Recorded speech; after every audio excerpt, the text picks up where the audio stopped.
And today I'm going to do a quick tutorial on yes and no.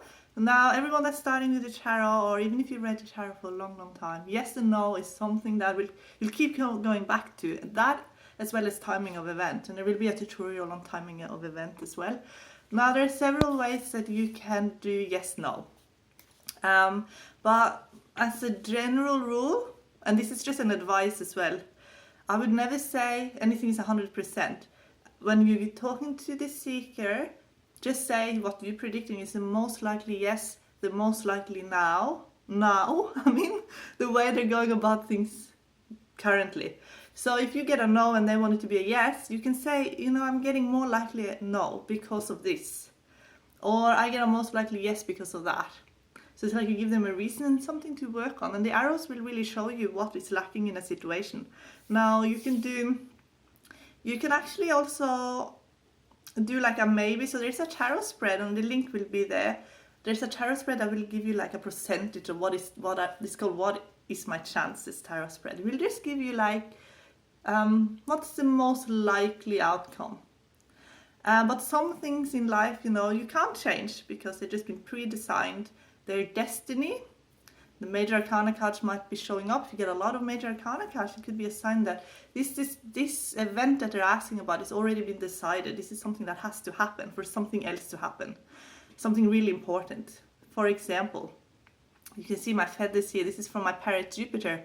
When he passed away, when he got sick, I couldn't even ask the tarot, is he going to get better? Because I was so invested in the outcome. I wanted him to get better more than anything. And just looking at the cards, I didn't want to even look into that. I just wanted him to get better.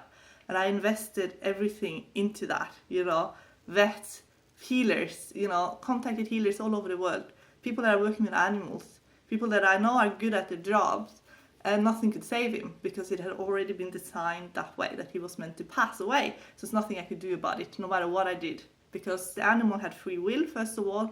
This was the destiny of the animal, and it was connected to me as well, in the sense that I had to go through this experience. And it ended up being like a spiritual initiation almost, where I had to grow, because I'd stopped growing. And when that happened, it forced me back into more of a spiritual life again, because that was the only way I could get through it. So certain things in your life will be so you get so emotionally wrapped up in everything, and then that's when you really want either a yes or a no. And sometimes it's very hard then to look into the cards and see the opposite of what you want. So what I could just only suggest then is that don't use yes and no for those, if you're reading for yourself, because that would just be too much. It could be just too much. Just focus on a positive outcome. Prayers is incredibly important. And in some cases, in many cases, unfortunately not in my case, but in many cases, prayers it will be enough to change that situation around. When you're doing the cards and you see that even when there is things that looks really pre-designed and everything, you have a power there as well to change. However, in a few cases you can't. Now, with the yes and no, there's some ways you can do it. So if you want something to be a yes, and this is a real simple way to get yes and no.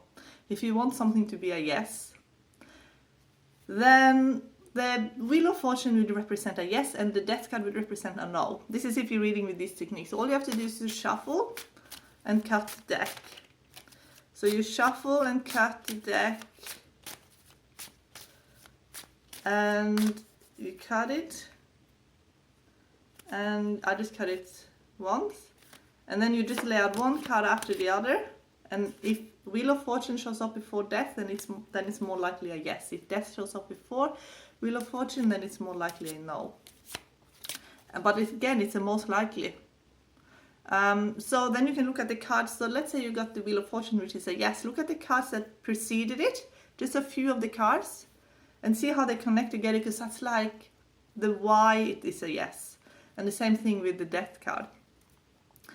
Sometimes the Wheel of Fortune card, for example, will show up almost straight away. So that means it's very much a more likely yes. Sometimes the Wheel of Fortune will show up first, but both the Wheel of Fortune and the Death card are really far back in the deck. So far back that it's almost like, you know, it's like still a more likely yes, but it might be delayed. It might be lots of twists and turns before you can get to it. Before, like, there's a lot of things, and also it can mean that it hasn't really been decided yet. You might be in a crossroad where you actually meant to make a decision, and a lot of people are actually here on this planet to learn to make decisions, to trust in themselves, to believe in themselves more, you know. So they are actually being put into all these sort of scenarios where they have to make decisions. Doesn't even really matter what decision they're making. It's just that they make a decision, they stick to their decisions, and they trust in themselves, and that's what they're here learning. So of course then, when you're asking yes or no, you might get that it's really not decided, because they're actually here to learn to make decisions, and they're so used to asking other people and to make decisions for them that they don't have to, I guess, take responsibility. I think it has maybe something to do with that. Another way of doing yes no is, this is a really simple way as well. You learn about the elements. So this is, you're learning this in the course, the elements, you know.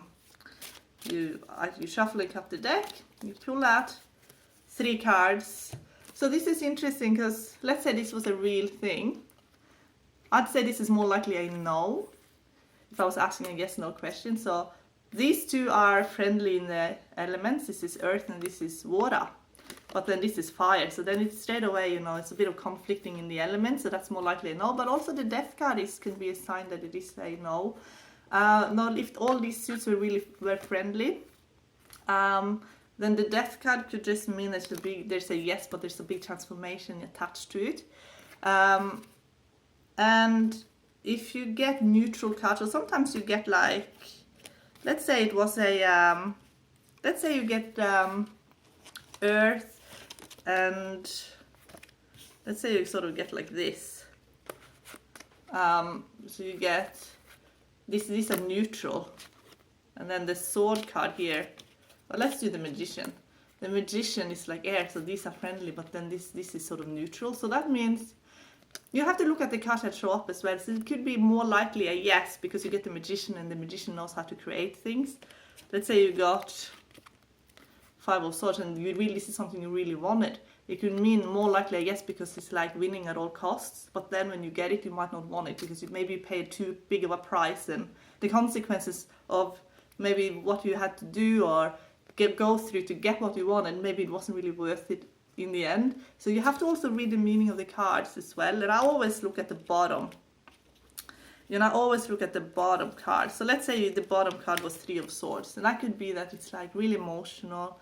It's actually learning to heal your heart. Actually, it's actually part of what you're going through. It's healing the heart. It's communicating in a way that heals your heart, because sometimes when we stop communicating, it actually hurts the heart really a lot. Communication is, you know, the most important thing in many ways.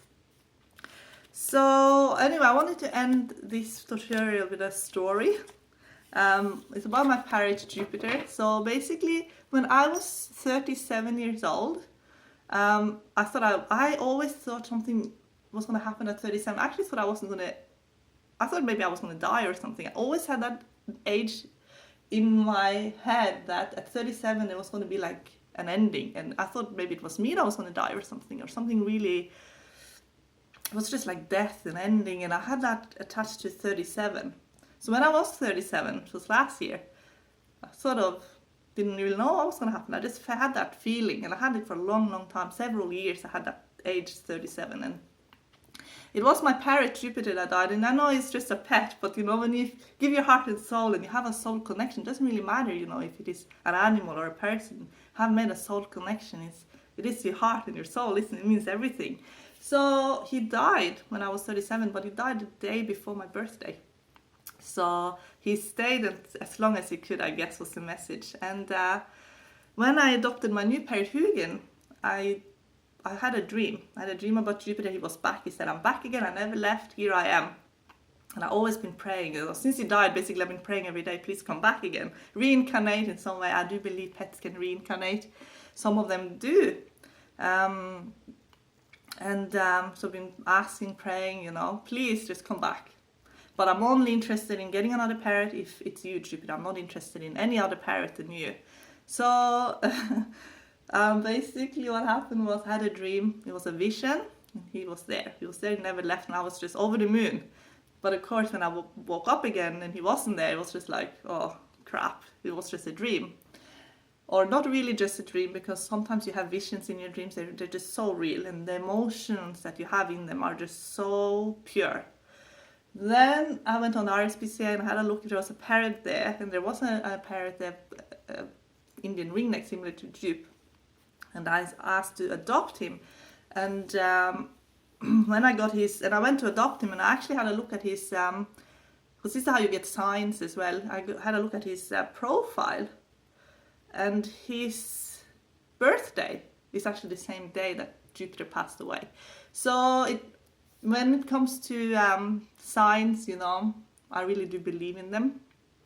And I don't know, sometimes I look at Hugin, he's so different from Jupiter. I don't even know if it is the same parrot, but I do have strong dreams about him. And I still feel, and also when it comes to the soul, I feel like, and this is something I'm believing in as well, you can be in many levels at the same time. You can be, you know, a part of us is here, but a huge part of us is actually still in the afterlife. So that's when you talk to your higher self, you feel like you're actually talking to a guide or an angel, or, you know, you feel like you're talking to someone who's really clever and who has full of wisdom, because you're talking to you that's in the spirit world, who has a much different perspective. And a lot of the tarot stuff, I believe, comes through the higher self as well. So you're sort of guiding yourself through life, and you're part of your own spiritual team. And I believe the same thing with animals, you know. Maybe it is Jupiter that's reincarnated, but I still feel Jupiter is still on the other side, because I can still sense him there as well. So anyway, that was just a quick tutorial from me, and with a bit of a story as well. Now, please send in your questions. I love doing these tutorials. I love communicating with you guys. It means a lot to me. It means the world to me, actually. Okay, bye.